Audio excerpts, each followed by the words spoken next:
haqqında video çəkəndə dedik ki, bu Almanları Range Rover utandıran maşın oldu. Bu dəfə artıq o qədər komment yazdınız ki, mən elə şey demərəm. Amma bugün çəkdiyimiz maşın Almanları da olmasa, Range Rover da olmasa, amma heç olmasa Koreyalıları məncə mat vəziyyətinə qoya bilər. Söhbət bax bu maşından gedir. Changan'dan gedir. Changan'sa deməli sərfəli. Bu qiymətə, bu qədər funksiya hamısını bugün göstərəcək. Getdik.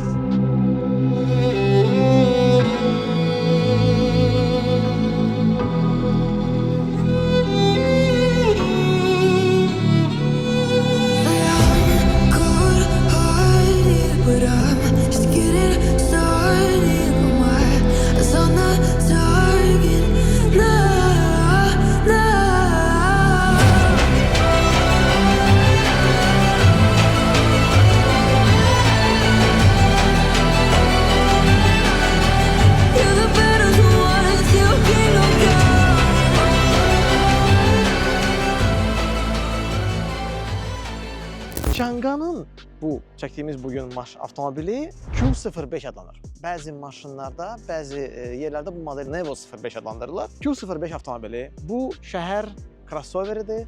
Bu tam ötürücü filan deyil, off-roader qətiyyən deyil. Şəhər avtomobilidir, qənaətli avtomobilidir, plug-in hibriddir. Avtomobil deməli həm benzin mühərriri ilə təchiz olunub 1.5. Çinlilər xoşlayırsınız bilirəm. Sizin ən sevdiyiniz budur 1.5. Həm də ki elektrik mühərriri var. Hələlik isə deyim ki, dizayn açığı Changan'da, BYD-nin bütün modellərində yox. Amma Changan'da dizaynında bir başqa cürdür. Yəni Changan'ın dizayneri kimdirsə, məncə doğrudan da samballı bir adamdır. Çünki doğrudan da seçilən bir dizayn etməyə bacarır. Bəli, ümumi olaraq ola bilər Çin maşınları bir-birlərinə oxşayır kimi belə təəssürat var. Amma məhz Changan'da istifadə olunan xəttlər, detallar doğrudan da fərqlidir və doğrudan da bunların həm optikaya verdikləri, həm ön hissələrə, siluetə verdikləri bu xüsusilə bu belə iti bucaqlar doğrudan da demək olar ki, digər xüsusilə büdcəli segmentdə olan avtomobillərdə bunlar yoxdur. Həm optikasının dizaynı, həm bax bu elementlər, həm aşağı hissəsi çox xoşuma gəlir açığı. Bu Mercedes-ə rəqib deyil, bu premium markalara rəqib deyil, bu başqa qiymət segmentidir. Ona görə məncə elə məhz orta və büdcəli segmentdə bu qiymətləndirilməlidir. Bu segmentdə bu avtomobilin qiyməti isə manata hesablayanda hardasa 30-dan bir balaca yuxarı 1000 manatadır. Yəni gəlin alırsa ki, o qiymətə crossover yoxdur. Nə Kia-da var, nə Hyundai-da var, nə də Almanları da demirəm. Orada Yaponları da ki, işte, otur, ağla.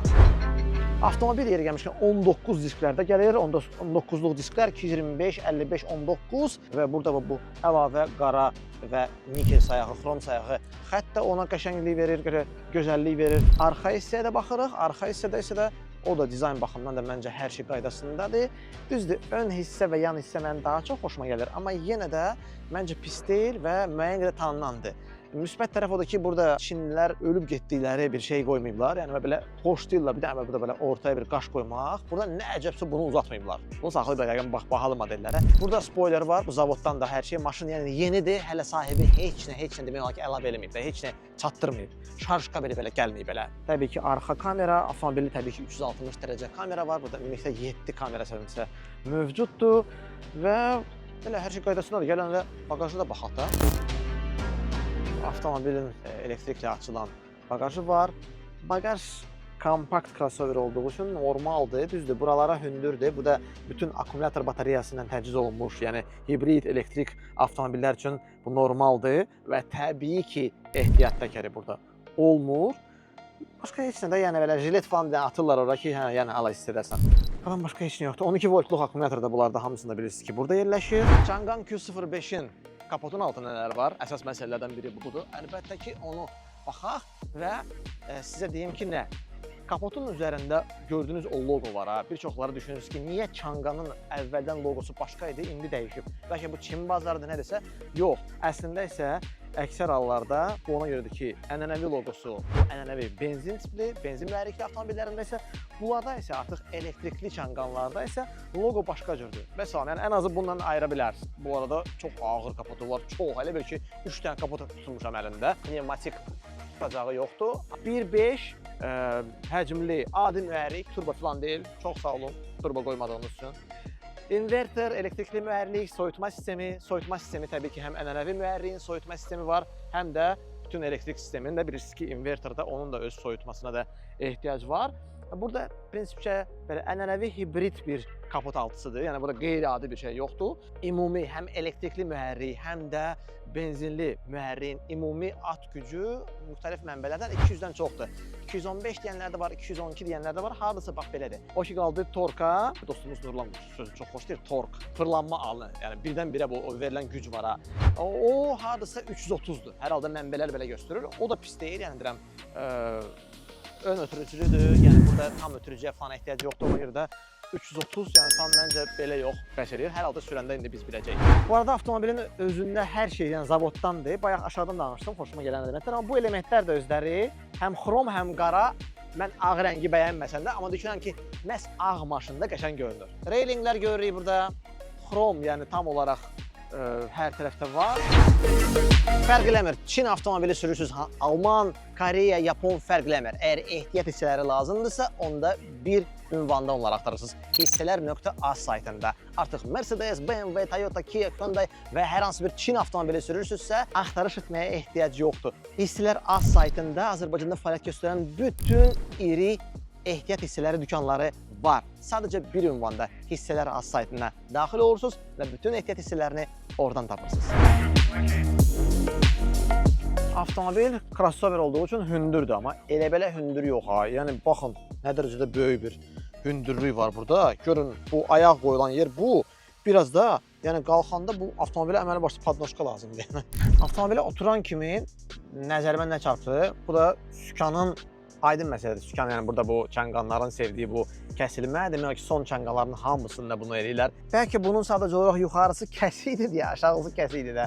Mənə elə gəlir ki, o belə çox balacadır və hardasa çox aşağıdadır. Əslində kəsik olması çox rahatdır. Niyə görə deyirəm? Yuxarıdan kəsik niyə görə rahatdır? Çünki sən bu paneli çox yaxşı görürsən. Çox yaxşı. Bu sükan, bilmirəm, bəyənirsiniz belə sükanları yoxsa yox. Mən şəxsən düşünürəm ki, bu daha çox rahatdır, nəinki narahatdır. Amma yenə də fikirlərinizi siz yaza bilərsiniz. Sükan dəri sayağıdır, belə də, yəni premium dəri deyil, maşın premium deyil, aydın məsələdir. Ortası da güya dəridir, buralarda da güya dəridir. Qapıda da güya dəridir, yəni dəri sayağı elementlər var, amma təbii ki, dəri deyil. Qapını açan tutacaq var, bax. Ondan aşağı nə varsa, elə burada da artıq konkret plastikdir. Buralar, bura. Buranı da heç demirəm də, bunun bahalı maşınlarda plastik. Burada güya taxta sayağıdır, alüminium sayağıdır, ambient işıq zavoddan. Bir dənə bax, bu var, bir dənə bu yumuşaqdır. Əlvi bura qoya bilərsən. Bura əlvi qoyanda artıq, yəni, amma burada dəri sayağıdır. Onu demək lazım. Yəni, buralar yumuşaqdır. Belə, yəni, büdcəlidən nə gözləmək olarsa, burada var.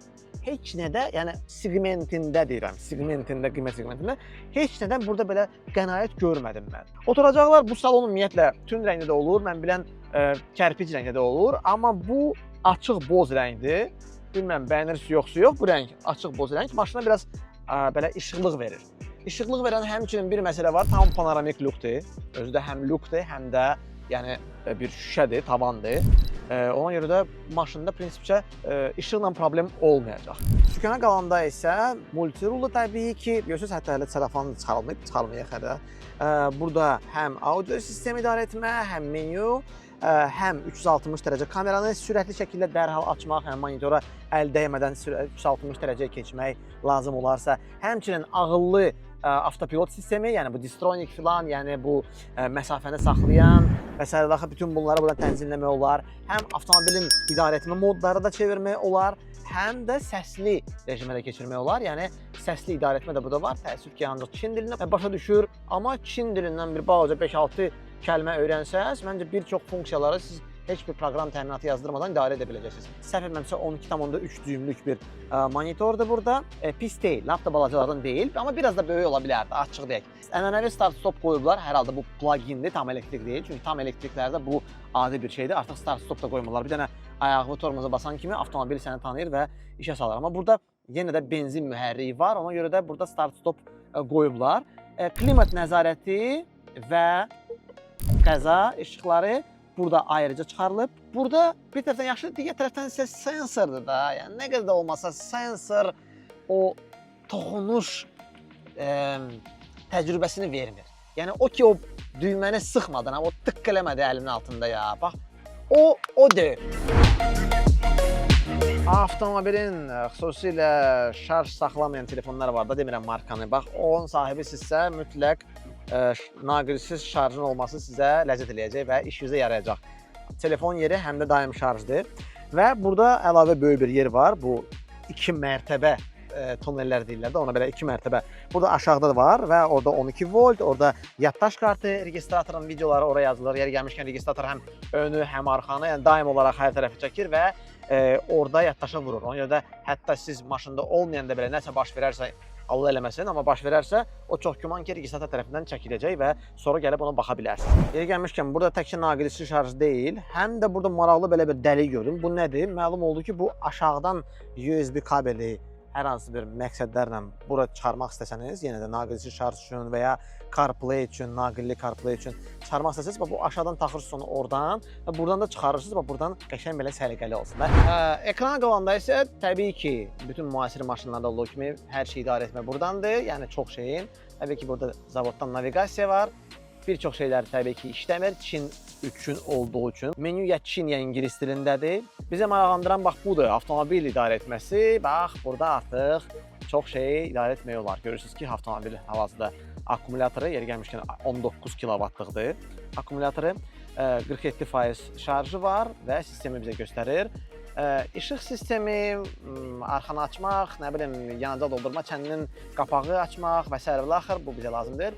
Burada bizə maraqlı olan bir şeylər var. Burada drive modları seçmək olar. Həm tam elektrikə qoya bilərsiniz, maşın yalnız elektrikdən gedəcək. Hibrid aydındır, bu hər ikisi də işləyəcək. Sinergiyada necə bir vəhdətlə.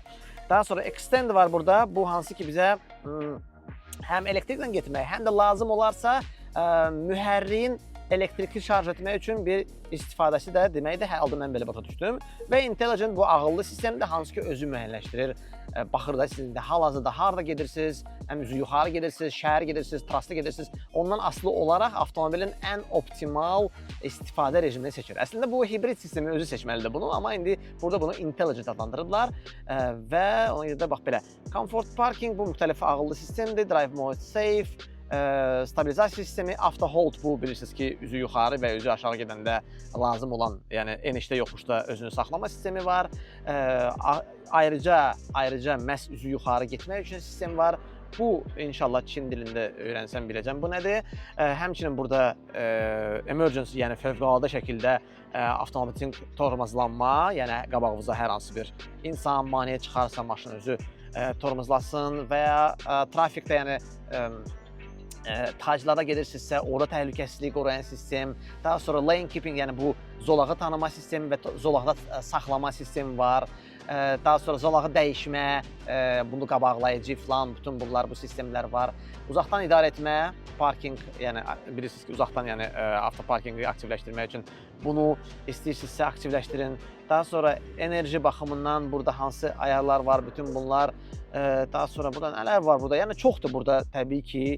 Ayrıca bu güzgülər və ya tavan açma, qapağı falan, bütün bunlar var. Nə bilim, yağış tanıma sistemi var və əsərlə axır. Bir sözlə, yəni bu sonra işığı siz gedəndən sonra neçə saniyədən sonra sönəcək faralar falan, bütün bunlar var və əsərlə axır. Avtomobil Çin bazarı üçün nəzərdə tutulduğu üçün burada siz sırf belə Wi-Fi-yə qoşub bunu App Store, Play Market-dən işinə yükləyə bilməyəcəksiniz. Amma yəni proqramçılar var, hansıda ki gördüyünüz kimi bura Waze, WhatsApp, Azərbaycan radioları ayrıca gizli şəkildə Fermata Auto adından belə özünü yandırmamaq üçün YouTube-da var. CarPlay, Android Auto bütün növ smartfonların qoşulması üçün mövcuddur və ayrıca bir sahibi də maraqlı faktidir ki, ən yaxşı qoşulma, sürətli və tam olaraq ekranı necə varsa birə-bir bu ekranda göstərilməsi Huawei smartfonlarında mövcuddur. Proqram təminatının daha çox Huawei tərəfindən hazırlanması üçün olduğu üçün onlar da belə bilirsiniz ki, Çində bir çox markalar proqram təminatını məhz Huawei şirkətinə həvalə edir. Və sürücünün qabağında olan monitor da xoşuma gəldi. Niyə görə? Çünki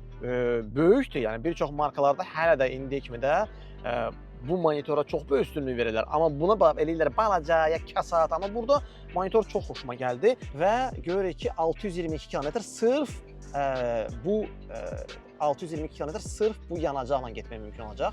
Tam da deyil, görürsünüz ki, tam deyil ölçü. Və sırf elektriklə isə 35 kilometr məsafəni qət etmək mümkündür. Yəni bayaq da gördünüz ki, 47% var şarjın. Bu komplektasiya ilə dediyim kimi 1000-dən çox kilometr getmək mümkündür. Tam olaraq həm yanacağın hesabına, həm elektrikin. Elektrik isə dediyinə görə 125-ə qədər imkan verir getməyə. Və maksimal sürət bizdə burada 240 göstərir, amma müxtəlif mənbələrdə 210 deyənlər də var, 200 deyənlər də var. Bax belə.